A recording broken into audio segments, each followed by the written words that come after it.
नमस्कार, आपके साथ मैं हूं साक्षी जोशी और आपको चीन पर आर्थिक स्ट्राइक दिखाएंगे। लेकिन उससे पहले बड़ी खबर, मुंबई में ताज होटल को उड़ाने की धमकी मिली है। बताया जा रहा है कि यह धमकी वाला कॉल पाकिस्तान से आया था, जिसके बाद मुंबई पुलिस ने ताज होटल की सुरक्षा बढ़ा दी है। इस वक्त की बड़ी खबर, मुंबई के ताज होटल को उड़ाने की धमकी वाला फोन पाकिस्तान से आया। मैं संवाददाता दीपक दुबे हमारे साथ हैं। दीपक, ये किस तरह का कॉल था, कितने बजे आया, कहां से आया, क्या क्या जानकारियां मिल पाई हैं?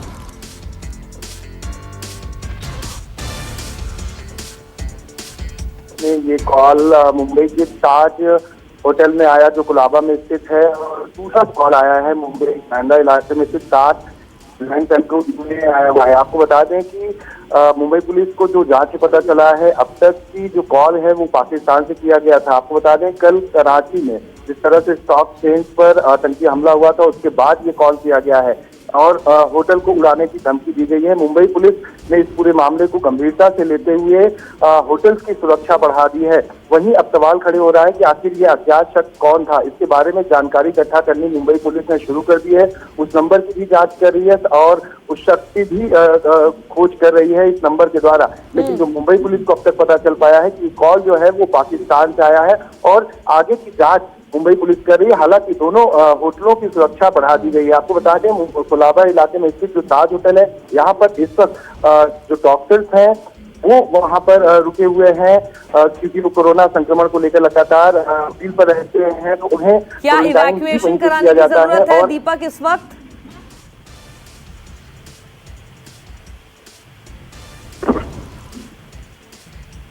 क्या इवैक्यूएशन की जरूरत पड़ रही है? नहीं, पुलिस ने सुरक्षा बढ़ा दी है। आपको बता दें, 26/11 के बाद से ही ताज होटल और उसके आसपास के इलाकों की सुरक्षा मुंबई पुलिस ने आज चौबंद की है। ठीक है दीपक, तो दीपक बता रहे थे कि ताज के 2 होटल हैं मुंबई में, जहां पर धमकी वाला ये फोन आया है पाकिस्तान से। अब बढ़ते हैं आगे और आपको दिखाते हैं चीन पर भारत की आर्थिक स्ट्राइक। चीन को भारत चौतरफा घेरने में लगा हुआ है। भारत ने टिकटॉक समेत चीन के 59 ऐप्स को बैन कर दिया है। भारत सरकार ने इन ऐप्स पर डेटा चोरी और राष्ट्रीय सुरक्षा का ध्यान रखते हुए बैन का फैसला किया है। इस बीच एंड्रॉयड के प्ले स्टोर और एप्पल के ऐप स्टोर से चीन के टिकटॉक ऐप्स को हटा दिया गया है।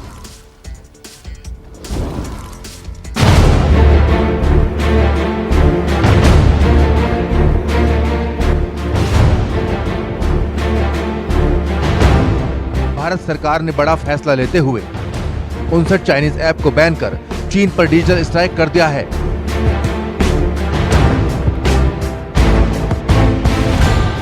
माना जा रहा है कि इससे चीन को बड़ा आर्थिक झटका लगेगा।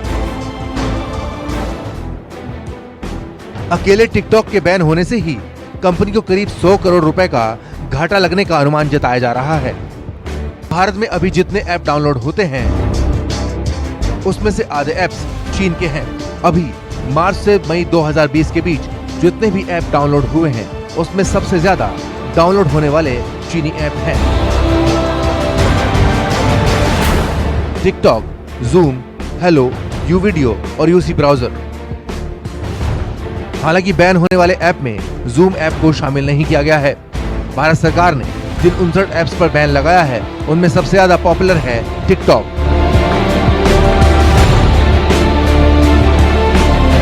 भारतीय यूजर्स ने टिकटॉक पर साल 2018 के मुकाबले साल 2019 में 6 गुना ज्यादा समय बिताया। आंकड़ों की माने तो 2019 में भारतीयों ने 5.5 अरब घंटे टिकटॉक चलाया है। टिकटॉक के अलावा SHAREit, UC Browser, UC News, Helo, Likee, WeChat, Vigo, Cam Scanner, Clean Master जैसे ऐप के लिए भारत एक बहुत बड़ा मार्केट था। सरकार के इस फैसले से टिकटॉक स्टार भी खुश हैं। इनका मानना है कि पहले देश है, उसके बाद ही कुछ। तो जैसे कि आप सब जानते हैं कि अभी इंडियन गवर्नमेंट ने अनाउंस किया है कि उन्होंने चाइनीज एप्स और उसके साथ टिकटॉक बैन किया है। हाँ, मुझे बुरा लग रहा है बट इट्स ओके। उन्होंने जो भी डिसीजन लिया होगा हमारे अच्छे के लिए लिया होगा और मैं इंडियन गवर्नमेंट के फैसले के साथ हूँ और मेरे कंट्री से बढ़कर मेरे लिए कुछ नहीं है। I stand by my country. और ये जो इंडिया और चाइना के बीच में चल रहा है, चाइना इंडिया को अटैक कर रहा है, और इंडिया में चाइना के इतने एप्लीकेशंस और प्रोडक्ट्स हैं, तो हम लोग एक जन नहीं यूज करेगा, लाइक बीच में ऐसा होता है लाइक पीपल वो बॉयकॉटिंग चाइनीज प्रोडक्ट्स और नहीं यूज करे, तो एक दो जन करने से फर्क पड़ता है, बट ये सब चीजों को जड़ से निकालना बहुत जरूरी था और ये हमारे गवर्नमेंट के हाथ में था, तो हमारे गवर्नमेंट ने इसको बैन करके बहुत ही अच्छा स्टेप लिया है। ऐसा माना जा रहा है कि इन 59 ऐप से चीन को कम से कम 1000 करोड़ रुपए का आर्थिक नुकसान होने वाला है। अमित कुमार, दिल्ली, न्यूज़ 24। और बैन लगाए जाने के बाद टिकटॉक की तरफ से बयान सामने आ गया है। टिकटॉक ने कहा है कि संबंधित अधिकारियों से हमारी बात हो रही है। तो टिकटॉक ने यह बात कही है कि TikTok continues to comply with all data privacy and security requirements under Indian law and has not shared any information of our users in India with any foreign government including the Chinese government। हमारे साथ हमारे associate editor Amit Kumar इस वक्त जुड़ गए हैं। Amit, TikTok तो अपनी तरफ से जो भी सफाई दे रहा है और ये भी टिकटॉक के बयान से साफ हुआ है कि एक तरह का इन्विटेशन उनको दिया गया है अपनी बात रखने के लिए। शायद ये क्या है, ये कब होगी, कोई बैठक होगी, मीटिंग होगी?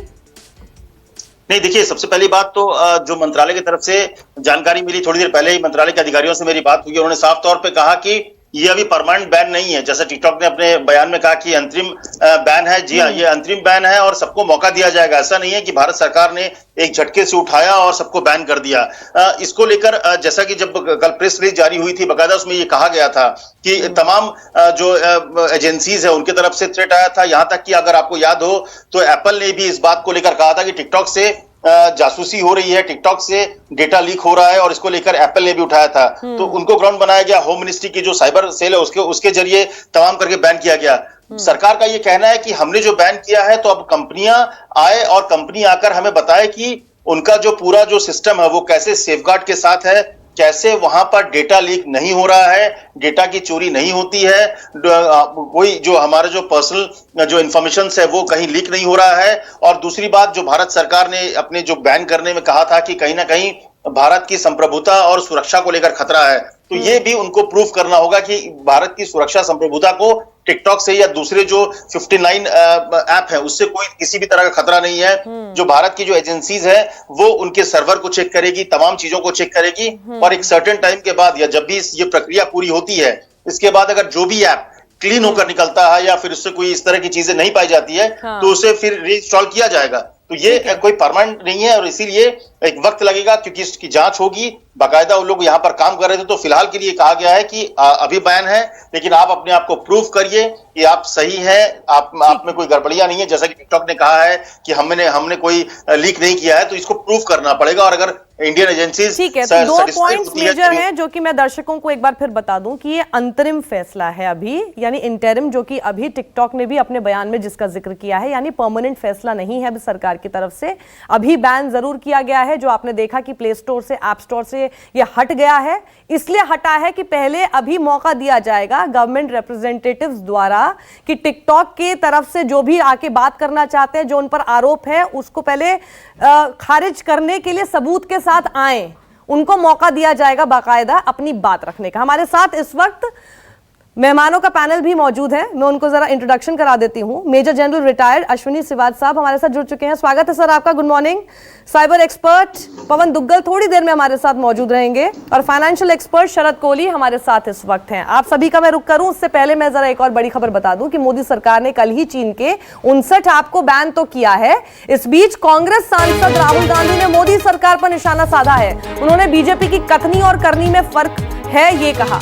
राहुल ने यूपीए सरकार और मोदी सरकार के दौरान चीन से आयात के आंकड़ों को ट्वीट किया और लिखा, तथ्य झूठ नहीं बोलते। बीजेपी कहती है मेक इन इंडिया, लेकिन बीजेपी बाय फ्रॉम चाइना करती है। तो राहुल गांधी ने यह आरोप लगाया है।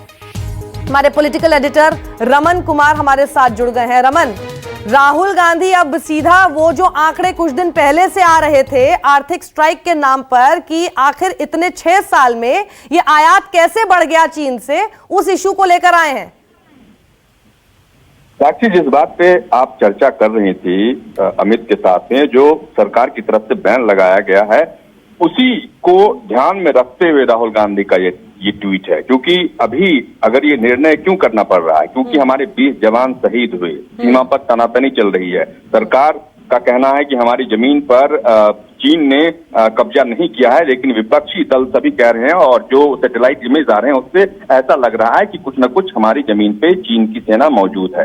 ऐसे में सरकार की नीतियों पर सवाल राहुल गांधी ने उठाया है कि अगर सरकार शुरू से चाइना के प्रति सजग रहती तो इतनी ज्यादा संख्या में जो चाइना से आयात हो रहे हैं, और भी बहुत सारी ऐसी कंपनी है जो आरोप लगाया गया है कि चीन की कंपनी ने प्रधानमंत्री नेशनल रिलीफ फंड में इतना पैसा दिया, वो पैसा क्यों स्वीकार किया गया।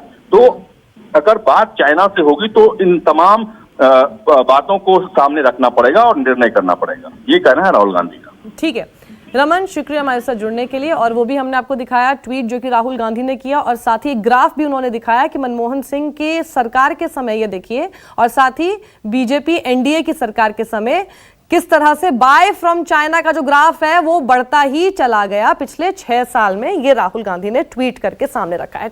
नमस्कार, मैं हूं मानक गुप्ता। अगर आपको हमारा ये वीडियो पसंद आया हो तो इसे लाइक और शेयर जरूर करें, और हाँ, हमें सब्सक्राइब और फॉलो करना ना भूलें ताकि आप देश और दुनिया की कोई खबर मिस ना करें। तो जुड़े रहिए हमारे साथ और देखते रहिए News 24।